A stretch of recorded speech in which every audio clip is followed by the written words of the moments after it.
Doctor صاحب پہلے یہ بتا دیں کہ جو ڈاکٹرز کے اندر اس وائرس کی ٹرانسمیشن ہے اور طبی عملے کے اندر اس کے تازہ ترین اعداد و شمار کیا ہیں، کیونکہ بہت سارے ڈاکٹرز کے متعلق یہ خبریں تھیں کہ ان کی اس وائرس کے نتیجے میں موت بھی واقع ہوئی.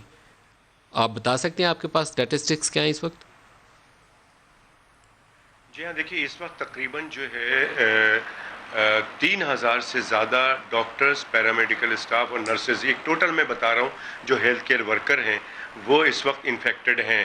اور جو ایک لسٹ میں نے تمام لوگوں کو دی ہے، آپ کے پاس بھی بھیجی ہے، جو شہید ہو گئے ہیں ہمارے، اس میں تقریباً 38 اور ایک اور شاید ڈاکٹر انکلوڈ کر لیں، اس میں 39 ڈاکٹرز سے انتقال کر گئے ہیں، اور تقریباً 3 یا 4 پیرامیڈکس ہیں جو کہ انتقال کر گئے ہیں.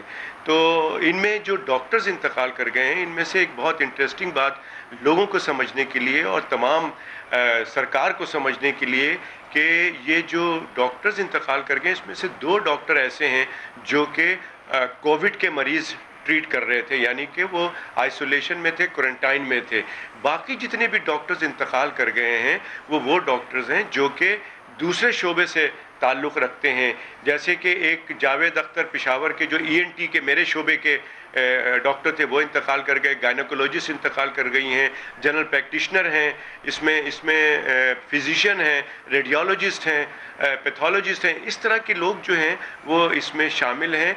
جو کہ تو یہ سمجھانا میں یہ چاہ رہا ہوں کہ یہ سمجھنا پڑے گا کہ وہ ڈاکٹرز جو کہ کورونا کے پیشنٹ نہیں دیکھ رہے تھے، وہ نارمل پیشنٹ دیکھ رہے تھے، ان کو ڈاکٹر کو لگا کے مریض چلا گیا اور وہ پھر انفیکٹڈ ہو گئے. اب اس میں 2 باتیں امپورٹنٹ ہیں. ایک تو جو انہوں نے اپنے آپ کو پراپر طریقے سے پروٹیکٹ نہیں کیا، یا حکومت کی طرف سے ان کو پروٹیکٹیو ایکوپمنٹس پراپر نہیں ملا. یہ 2 باتیں ہیں کہ اگر ان کو ملا ہے تو وہ پراپر طریقے سے اس کو یوز نہیں کر پائے ہیں. بہرحال لیکن نقصان ہو رہا ہے اور ڈاکٹرز انتقال کر رہے ہیں، پیرامیڈکس انتقال کر رہے ہیں.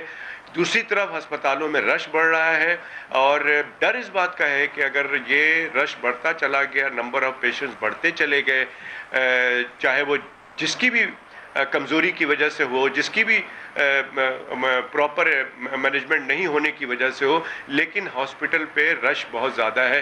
ابھی مجھے پتہ نہیں، کوئی صاحب کہہ رہے تھے کہ لاہور میں اور اس طرح سے پریشانی ہے. یہ لاہور میں بھی ہے، یہ کراچی میں بھی پرابلمز ہو رہی ہیں کہ ہم یہاں لوگوں کو فیسیلیٹیٹ کرنے کی کوشش کرتے ہیں، ہمارے پاکستان میڈیکل ایسوسیشن کے ڈاکٹرز، لیکن آپ کو نارمل بیڈز نہیں ملتے ہیں، HDU میں بیڈز نہیں ملتے ہیں، ICU میں نہیں ملتے ہیں. وینٹیلیٹر کی ضرورت ہوتی ہے تو آلریڈی ویٹنگ پہ HDU میں لوگ موجود ہوتے ہیں. تو بڑی صورتحال خراب لگ رہی ہے.